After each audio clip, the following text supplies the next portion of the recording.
नमस्कार दोस्तों, मेरा नाम है विजय कुमार। आप देख रहे हैं कॉमिक्स पिटारा चैनल को। तो चलिए दोस्तों, हम लोग कॉमिक्स पढ़े थे 7 सवाल, जो कि महाबली भोकाल की कॉमिक्स है। इसका पहला पार्ट मैंने अपने चैनल पर अपलोड कर दिया है। पहले पार्ट में मैंने इस कॉमिक्स को 25 पेज तक कवर कर लिया था। अब इस पार्ट में इसके आगे कहानी को शुरू करते हैं। जब तक प्रश्नवाचक के प्रश्न का उत्तर नहीं दे देते। प्रश्नवाचक: ओह, मेरा सोचना मिथ्या निकला। ये तो अपने आप को प्रश्नवाचक कहने वाला ये विचित्र संकट मौजूद है। पता नहीं ये क्या प्रश्न पूछे और पता नहीं हम उसका उत्तर दे भी पाए या नहीं। बेकार है ये प्रश्न का उत्तर देने का प्रयत्न करना। सीधा सा एक काम करता हूँ, प्रश्नवाचक को ही समाप्त कर देता हूँ। ना ये रहेगा और ना इसका प्रश्न। ओह, मुझे रास्ते से हटाने के लिए ये प्रयत्न व्यर्थ है। मुझे हटाने का और आगे बढ़ने का एक ही रास्ता है। मेरे प्रश्न का उत्तर दो। एक क्षण भोकाल, मैं उसका भाग्य देख रहा हूं। इसे किसी भी तरह से समाप्त नहीं किया जा सकता। इसे रास्ते से हटाने का मात्र एक ही रास्ता है। इसके प्रश्न का उत्तर दो। प्रश्न बताओ, तुम्हारे शरीर का भार कितना है? मात्र इतना साधारण सा प्रश्न।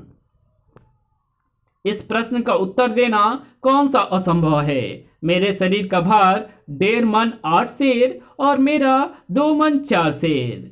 इसी के साथ मानो गजब हो गया। ये अचानक क्या हो रहा है? ये सामने क्या प्रकट हो रहा है? मुसीबत। लेकिन क्यों? प्रश्नवाचक ने हमसे जो प्रश्न पूछा था, हमने तो इसका सही उत्तर दे दिया था। सही उत्तर के पश्चात भी हम पर आक्रमण करना न्याय नहीं है और भोकाल इस अन्याय को कदापि सहन नहीं करेगा। धड़ाक! अपनी तरफ बढ़ने वाली हर मुसीबत को काट कर फेंक देगा। इन्हें तो तुमने काट कर फेंक दिया, परंतु अभी मुसीबतों से हमारा पीछा नहीं छूटा है। वो देखो। ओह, ये तो प्रश्नवाचक एक विचित्र और भयंकर राक्षस का रूप ले रहा है और इसकी शारीरिक बनावट देखकर हमें तुला राक्षस कहना एकदम उचित होगा। ओह नहीं, सर! टनाक, बचो! ओह, तुला के पलरों जैसे इसके हाथ इस्पात को भी काटने में सक्षम है। हाँ, है तो सही, लेकिन इनकी धार को मेरी ढाल परखेगी। खड़ाक! खटाक! तलवार से भी पहने पलरों से निपटता भोकाल तुला राक्षस के सुई से पहने कांटे से बचने का कोई उपाय नहीं कर पाया। परिणाम: खचाक! उफ! भोकाल! ओह! भोकाल की उस हालत ने काल कुंडली के समूचे अस्तित्व को हिला डाला था और भोकाल, आह! मुझे तुला राक्षस के इस विशाल कांटे को अपने शरीर से बाहर निकालना होगा। इस तरह नहीं बच पाएगा। बचने का एक ही उपाय है, प्रश्न का उत्तर। उफ! तुला राक्षस इस कांटे पर ऊपर की तरफ जोर लगा रहा है, यानी वो इस नुकीले कांटे से मेरे शरीर को फाड़ देना चाहता है और वो ऐसा कर भी डालेगा। अगर ये कांटा मेरे शरीर में धंसा और उसके शरीर से जुड़ा रहा तो। भोकाल ने अपनी शारीरिक शक्ति की एक बेमिसाल मिसाल पेश की थी और खुद को उस कांटे से बचा भी लिया। या! इसके वार अत्यंत घातक हैं। शाबाश भोकाल, तूने खूब बचाया स्वयं को। अब ईश्वर के लिए इसे भी समाप्त कर, नहीं तो ये हम दोनों को समाप्त कर डालेगा। शरीर घायल होने के लिए, परंतु क्या इतने घायल शरीर से तू ऐसा कर पाएगा? शरीर घायल होने से कुछ नहीं होता काल कुंडली। वो उद्देश्य से नहीं समाप्त होना चाहिए जिसमें शत्रुओं को हर दशा में धूल चटाने का जज्बा भरा हो। वही जज्बा इसे समाप्त करेगा। मुझे समाप्त एक ही चीज कर सकती है, मेरे प्रश्न का उत्तर। इसलिए इस एक शेर की तलवार से मुझे समाप्त करने की कोशिश छोड़कर मेरे प्रश्न का उत्तर देने की सोच। एक शेर की तलवार। पृथ्वी पर और परलोक पर मैंने महागुरु की तलवार को कई बार तौला है। उसका वजन 4 शेर है, लेकिन तुला राक्षस उसे 1 शेर की बता रहा है। उसकी बात को प्रमाणित कर रहा है इस राक्षस की छाती पर मौजूद भार बताने वाला वो खाली स्थान जिस पर मेरी तलवार के भार के रूप में 1 शेर का अंक अंकित है। ओह भोकाल, इसने हमें फंसा लिया। ये अपना दबाव बढ़ाकर हमारी हड्डियां तोड़ने जा रहा है। आह! कुछ कर भोकाल, नहीं तो एक क्षण के बाद हमारे जीवन का अंतिम क्षण आ जाएगा। नहीं आएगा, क्योंकि मैं इसे बताने जा रहा हूं कि मेरे शरीर का भार 17 शेर है और तुम्हारा 21 शेर। ये कहकर तूने मुझे और अपने आप को बिल्कुल ही मरवा दिया। अरे ये क्या हो रहा है? हमारे शरीर से तुला राक्षस की पकड़ ढीली पड़ रही है। तुला राक्षस गायब हो रहा है और उसकी जगह प्रकट हो रहा है प्रश्नवाचक। कैसे हुआ ऐसे? भोकाल ने सही उत्तर देकर मुझे सामान्य रूप में आने के लिए विवश कर दिया। मैं चलता हूं, अगर तुम यहां से आगे बढ़ गए तो तुमसे फिर मिलूंगा, नए रूप में, नए आकाश पर, नए प्रश्न के साथ। ओह, प्रश्नवाचक चला गया, लेकिन मेरी समझ में नहीं आया कि ऐसा कैसे हुआ। तूने अपना और मेरा भार जो 4 गुना कम बताया, वो सही उत्तर कैसे हुआ? कालकुंडली, वास्तविकता यह है कि इस समय हम जिस आकाश पर मौजूद हैं, उसकी गुरुत्वाकर्षण शक्ति हमारे आकाश के वातावरण से बहुत ही कम, लगभग 4 गुना कम है। इसी कम गुरुत्वाकर्षण शक्ति के कारण हमारे शरीर का भार 4 गुना कम हो गया है। जब तुला राक्षस ने मेरी तलवार का भार 1 शेर बताया तो मुझे इस बात का पता चला। ओह, यानी पहले तू जो उत्तर दे रहा था वो गलत था?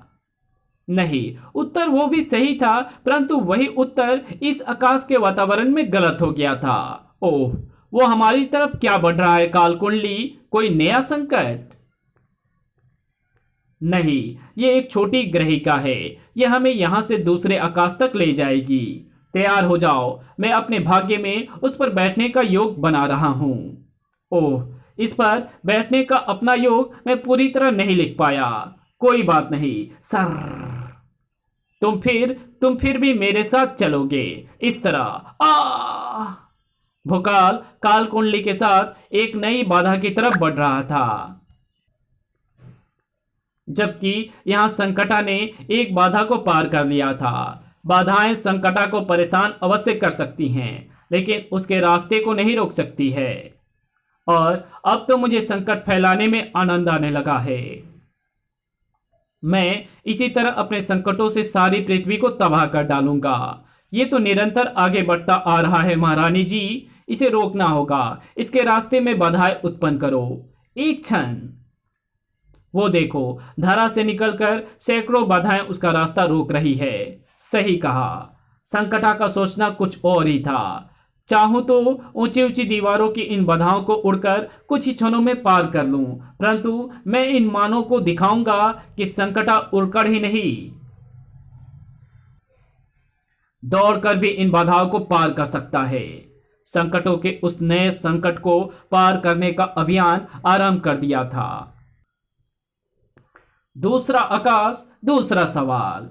ठीक उसी समय भोकाल और कालकुंडली एक नए संकट का सामना करने नए आकाश पर पहुंच गए थे। ग्रहिका हमें लेकर नए आकाश पर आ चुकी है कालकुंडली, जल्दी से इससे उतरो, अन्यथा ये हमें लेकर कहीं और पहुंच जाएगी। तो फिर तैयार हो जाओ, मैं तुम्हें छोड़ रहा हूं।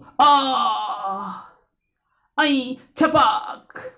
शुक्र है हम सही सलामत दूसरे आकाश पर पहुंच गए। इसे तुम सही सलामत कहते हो? सारी यात्रा मैंने लटक कर की है। मुझे ऐसा लग रहा है जैसे मेरे हाथ टूटकर गिर गए हैं।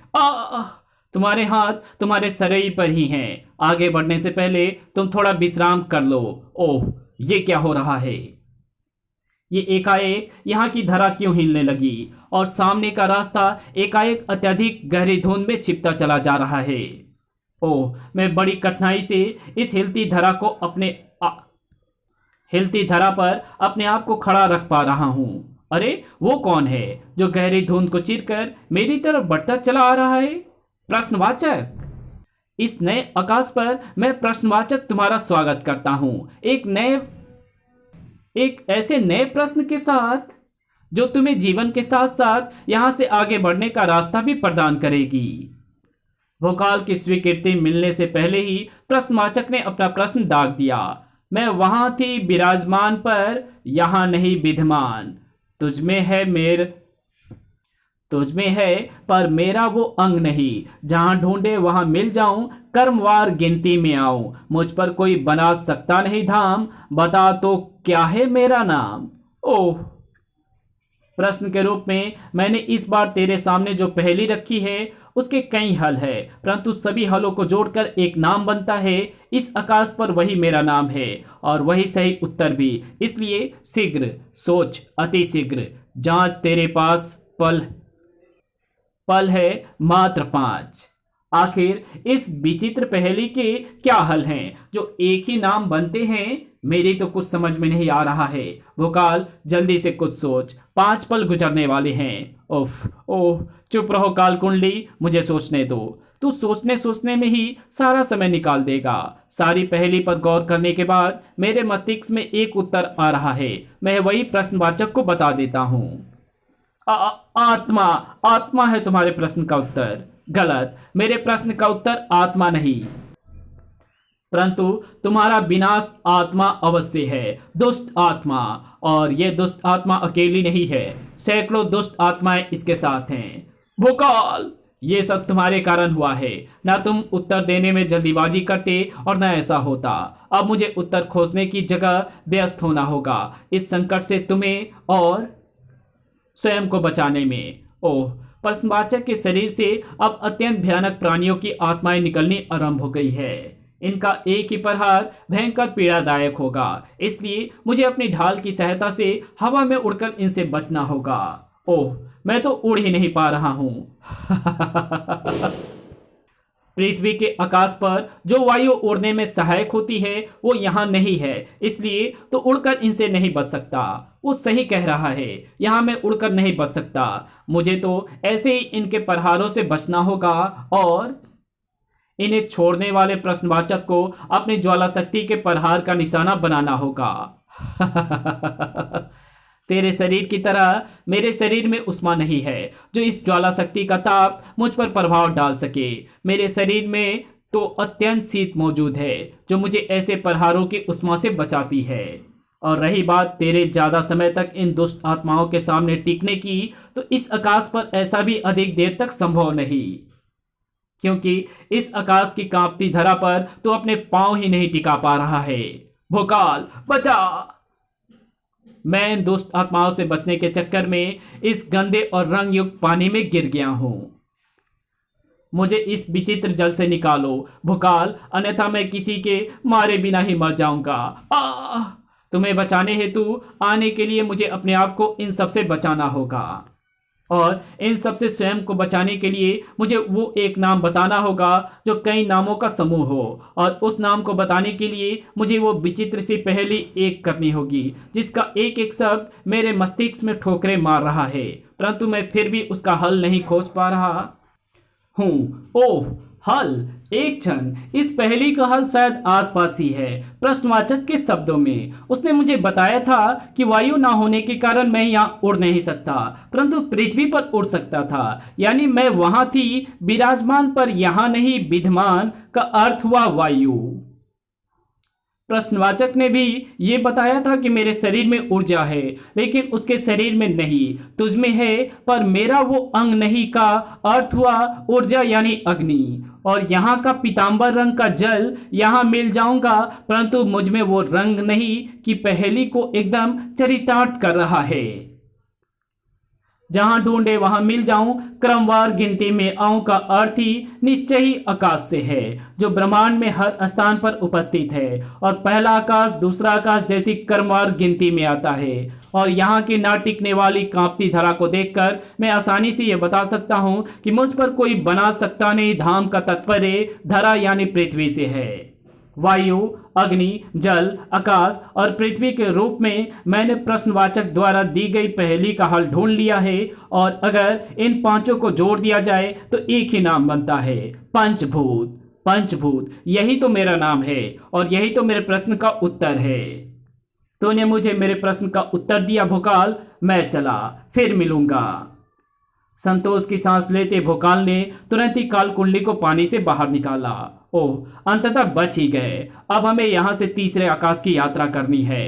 अब हम ऐसा कैसे करेंगे? यहाँ से तीसरे आकाश तक पहुँचना ज्यादा कठिन कार्य नहीं है। सामने दिखता रास्ता हमें वहां पहुंचा देगा।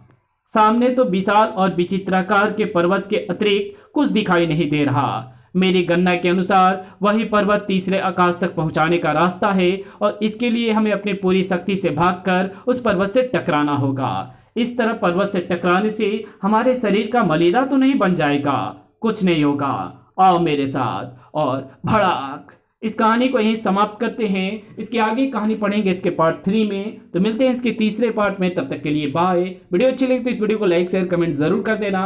चैनल पर नए तो चैनल को सब्सक्राइब कर बेल आइकन को जरूर प्रेस कर देना और जहां इस वीडियो की जरूरत हो वहां इसे शेयर जरूर कर देना। Thanks for watching my videos.